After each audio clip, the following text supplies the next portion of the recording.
Joining me is Jack Keane, a retired four-star general and former Vice Chief of Staff of the United States Army. He is now Chairman of the Institute for the Study of War. General Keane, thank you for your time. These 20 top retired ambassadors, generals and security officials say in their letter that if Ukraine isn't given better weapons, Joe Biden risks turning victory into defeat. Are they right? Yeah, well, I certainly have read that letter, and I couldn't agree more with it. Actually, what's happening on the ground now is testimony to the content of that letter. And by that I mean is that the Ukrainian forces have been planning for weeks a counteroffensive in the Kherson city area and in the larger oblast or province that Kherson city resides in. And what they've been doing is taking away the ground lines of communication or the bridges that provide the resupply to that city. And they have successfully done that. The Russians have happened to move some forces into the area to reinforce it, but they have not begun the counteroffensive. And our sources in the Ukrainian military are telling my analysts at the Institute for the Study of War that the reason why they haven't begun the counteroffensive is because they're not certain that the United States and the international community will be able to sustain the equipment that they need for the offensive to be successful. So they have, in a sense, paused that.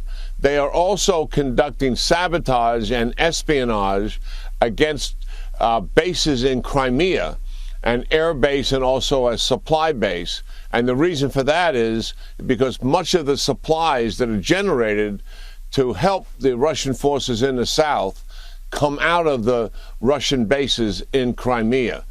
But we're seeing a pause in the counteroffensive due largely about the concern of U.S. and international community support, which is the central issue in the letter that you referenced. What does Ukraine actually need? What sort of weapons are you talking about?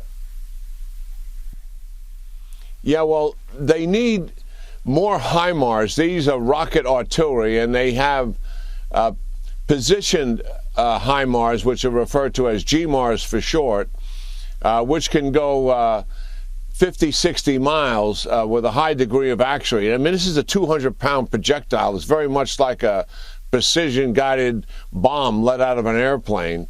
And they have used that very effectively against Russian depots and supply areas, and which has been sustaining their artillery. They need more of it. There's also, the United States has a much larger range a missile called the ATACMS, and that would go close to 300 miles, and that would be very helpful for them to be able to get that weapon system, for example, what it could do in Crimea to the bases there. But for the offensive to succeed, they need more tanks, more artillery, more things to help with their maneuver forces to close with the Russian forces which are defending in the city. I understand there's going to be another drawdown announced by the United States, I've been told, by an official in the White House today, coming this week. So we'll see if any of those, the equipment I'm just suggesting, are on that list. I hope it is on the list. And it's not a question of just providing the equipment. It's a question also of being able to sustain it over time. And that has been an issue in itself. We need to keep up the supply lines and make certain that the volume is consistent over time. But General, when you say, we need to be consistent over time, I'll tell you one thing about time. The risk is that people get bored. They turn away. The West is very good at that. We've read about it. We've seen about the war. What's next? What do you say to people who say, A, this is not really our fight, and, B, we're just, what we're doing by sending weapons, we're just increasing the agony, and look, forget it, move on? Yeah, certainly, and reasonable people can make that argument, but the fact is, the war with Russia that NATO has been preparing for and stockpiling ammunition and putting troops into the Eastern European countries, NATO forces that is, and playing war games is here. Russia has invaded Ukraine. And if successful, and they're able to take this sovereign country and own and control this country, they will be encouraged to go further with that. And they have publicly stated, the rhetoric coming out of Putin is very specific, that he has designs on the former Soviet republics that are now part of NATO. And specifically, the first ones would be the Baltics, because they're the most vulnerable. And anybody looking at this has got to realize, if you're going to stop Russia from advancing on NATO, you've got to defeat Russia in Ukraine and punish them as a result of that, in that defeat, so they're not even capable of launching an attack against NATO countries. This, the way I look at it, is an opportunity to settle this once and for all. The Russians have started it, and the international community, obviously supporting the Ukrainian fighters, can finish this. Well, as I see it, it's the first battle of World War III. We can either stop it here or it drags on and spreads to other countries. Meanwhile, China, and this is not unrelated, it is sending troops to Russia, not to fight in Ukraine, but to exercise with the Russian military. It's also announced more naval exercises around Taiwan, the island that it wants to take over, and that's done in response to the visit there of another 5 American politicians. How serious are these moves? Well, certainly the partnership that the Russians and the Chinese have is a serious one, and obviously it was done just prior to the Russian invasion. And certainly, while this invasion has not gone exactly the way the Russians expected it, that's not going to damage the relationship between China and Russia. They have mutual interests in changing the world order the way it currently is, with democratic nations creating and sustaining that world order.